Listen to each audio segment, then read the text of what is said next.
अबे दुबे, आप अक्सर आरोप लगाते थे संसद में राहुल गांधी को बोलने नहीं दिया जाता।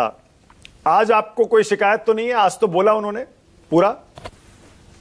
हाँ, दुस्साहस तो बहुत किया रुकने का मगर उनकी मुखर आवाज के सम्मुख सत्ता का अहंकार टिक नहीं पाया। पहला सवाल आपने किया कि क्या वोट चोरी राष्ट्रद्रोह है। हाँ। एक बहुत गंभीर डिबेट है, इसलिए मैं गंभीर बात अपनी रखना चाहता हूं आपके सम्मुख। बरतानिया हुकूमत से भारत की लड़ाई क्या थी? दो प्रमुख चीजों पर हमारी लड़ाई थी। एक कि हम भारतवर्ष के नागरिक हैं, बरतानिया के नागरिक नहीं है, हमारी नागरिकता की लड़ाई थी। दूसरी थी स्वराज की, कि हम बरतानिया के सरकार के अधीन काम नहीं करेंगे, हम अपनी सरकार चुनेंगे और उस सरकार को चुनने का अधिकार होगा हमारा एक वोट।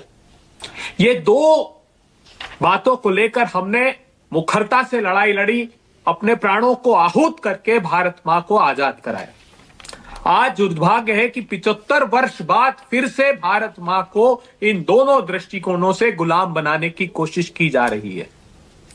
चुनाव आयोग एक आदेश देकर कहता है राज्य दर राज्य कि आप इस राज्य के नागरिक नहीं हो जब तक आप एक पर्चा दाखिल करके ये नहीं सिद्ध कर देते कि मैं इस देश का नागरिक हूं, आपकी नागरिकता संकट में है, खतरे में है। दूसरा, वो आपके इस वोट के अधिकार को चोरी कर लेना चाहता है, छीनना चाहता है। और ये चिंता व्यक्त की थी 16 जून 1949 को बाबा साहब अंबेडकर ने। और मैं हिंदी तर्जुमा पढ़ता हूं जो उन्होंने सदन में कहा। यह आर्टिकल 324 जिसके आधार पर एसआईआर चुनाव आयोग ने किया है, उसकी बुनियाद को लेकर बाबा साहब ने, जब वो आर्टिकल 289 था, उन्होंने कहा कि संविधान में ऐसा कोई कड़ा प्रावधान नहीं है जो किसी मूर्ख या धूर्त व्यक्ति या ऐसे व्यक्ति की नियुक्ति को रोक सके जो कार्यपालिका के इशारे पर चलने की कोशिश करता हो। 75 इयर्स बाद सर्वोच्च अदालत अपने निर्णय में यही बात कहती है। तो जब यह निर्णय लिया जाना था उसके पहले उन्होंने कहा, जब चीफ जस्टिस ऑफ इंडिया, नेता प्रतिपक्ष, प्रधानमंत्री और उनके प्रतिनिधि इस कमेटी में थे जो चीफ इलेक्शन कमिश्नर और इलेक्शन कमिश्नर को नियुक्त करती थी, तो वो कहते हैं कि अगर चुनाव आयोग प्लायबल अर्थात लचीला बना दिया जाए तो लोकतंत्र को बड़ा खतरा होगा। यह बहुत बड़ी चिंता सर्वोच्च अदालत ने 75 वर्ष बाद फिर व्यक्त की। क्या एसआईआर का अधिकार चुनाव आयोग को है? तो हाँ, एसआईआर का अधिकार सेक्शन 21 रोपा में, रिप्रेजेंटेशन ऑफ पीपल एक्ट में सेक्शन 21 में दिया जाता है। लेकिन वो असीमित अधिकार नहीं है। वो अधिकार इस प्रकार से है कि वो जब कोई अनियमितता सामने आएगी तब चुनाव आयोग किसी कंस्टिट्यूएंसी का या अधिक लोकसभा या विधानसभा क्षेत्रों का एक स्पेशल रिवीजन करेगा।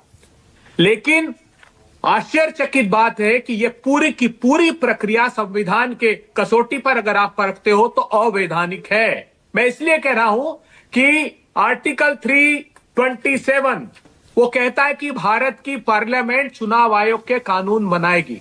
मैं चुनौती देकर यह प्रश्न आखिरी करता हूं चुनाव आयोग से कि आप बताइए, ये जो फॉर्म आपने नया दिया है एसआईआर का, ये फॉर्म ना तो 6 के दायरे में आता है, ना 4 के दायरे में आता है, ना 7 के दायरे में आता है। 7 का वो दायरा जिसमें किसी की नागरिकता या किसी के मृत्यु हो जाने पर या किसी के स्थान परिवर्तित कर देने पर वोट काटने का अधिकार है। तो चुनाव आयोग महोदय ये नया फॉर्म कहां से लेकर आया? आप याद कीजिए 2023 मार्च का भारत की सरकार का एक संवैधानिक एक संशोधन इलेक्शन रोपा में उन्होंने कहा, जब आधार कार्ड को इंट्रोड्यूस करना था तो बाकायदा पार्लियामेंट में कानून बनाया और उस 6E में ऐड किया कि नए वोटर के रजिस्ट्रेशन में आधार को हम शामिल करते हैं। तो आधार को शामिल करने तक के लिए अगर कानून में संशोधन करना पड़ता है तो ये चुनाव आयुक्त क्यों कर रहे हैं? और आखिरी बात, लोग पूछते हैं प्रश्न, आज 30 बीएलओ ने आत्महत्या की, बिहार में क्यों नहीं की?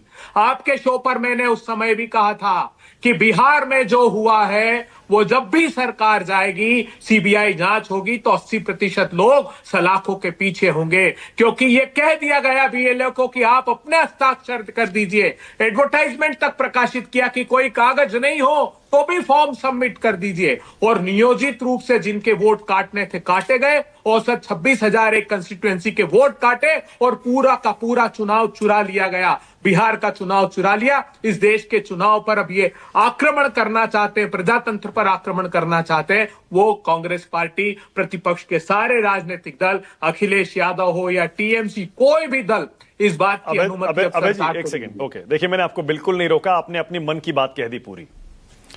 अबे जी बिहार पर आप बार बार वोट चोरी का आरोप लगा रहे हैं, बाकी जगह देखिए, हरियाणा में आपने कहा आपने सबूत दे दिए, महाराष्ट्र में आपने कहा आपने सबूत दे दिए, ये आपका वर्जन है, ठीक है। बिहार में तो आपने अभी तक एक सबूत नहीं दिया। बिहार में चुनाव हो गया, सुप्रीम कोर्ट ने भी कह दिया एक आदमी ला दीजिए जिसका नाम वोटर लिस्ट से काटा गया हो, आपने एक भी आपत्ति, क्लेम, ऑब्जेक्शन कुछ नहीं दिया। वोटर लिस्ट में कोई गड़बड़ी नहीं बताई, वहां कोई बेईमानी का कोई सबूत नहीं दिया, फिर भी आप बिहार में वोट चोरी कह रहे हैं, क्यों? मानक जी, आपके चैनल को तो साधुवाद देता हूं। राजीव रंजन जी का शो, मैं आपसे अनुरोध करता हूं, आपका चैनल उठाइए। वोटिंग के दिन उन्होंने बूथों पर जाकर इंटरव्यू लिए हैं और मैं आपको कम से कम 50 प्रमाण वीडियो के अभी इसी सिस्टम में मेरे पास है जिससे मैं शो कर रहा हूं। मैं आपको वो और आपके शो में दिखाई भी है मैंने। बूथ दर बूथ लाखों लोग कह रहे हैं अपने कार्ड बता के। अरे कहां लाखों लोग बूथ पर बूथ, कहां लाखों लोगों के वीडियो हैं भाई जी? कैसे चलिए आपके राजीव रंजन का शो देख लीजिए। अरे सर देखिए देखा है उनका हमने, सारे शो देखे, हमारा ही शो है। अच्छा देखा। चलिए, मैं चुनौती देता हूं, मैं आपको वो वीडियो भेजूंगा इस शो के बाद, आपसे अनुरोध करूंगा कि वो दिखाइए। लाखों लोगों के वीडियो भेजेंगे? बिल्कुल, लाखों लोगों के? मैं आपको वो सारे वीडियो भेजूंगा जो बूथ पर से सैकड़ों, क्योंकि बड़े बड़े अच्छा, ठीक है, और बड़े ओके, चैनल हैं, वो तो सत्ता के साथ साठगांठ किए हुए हैं। सारे यूट्यूब चैनल ने बिहार में बताए, ठीक है, और ओके, मैंने ऑलराइट, उसको नलिन कंपाइल कोहली, किया है। ऑलराइट। और हाँ। आखिरी बात, मोडस ऑपरेंडी क्या है? उत्तर प्रदेश के भारतीय जनता पार्टी के विधायक का वीडियो भी मैंने उसमें ऐड किया है, जो कह रहा है एसआईआर का अर्थ यह है कि हमारे अधिक से अधिक वोट जुड़वाइए और विपक्षियों के वोट कटवाइए। अच्छा, ये वीडियो भी उसमें मैंने साथ में संलग्न करके भेजा। Okay, alright, Nalin Kohli. अब नलिन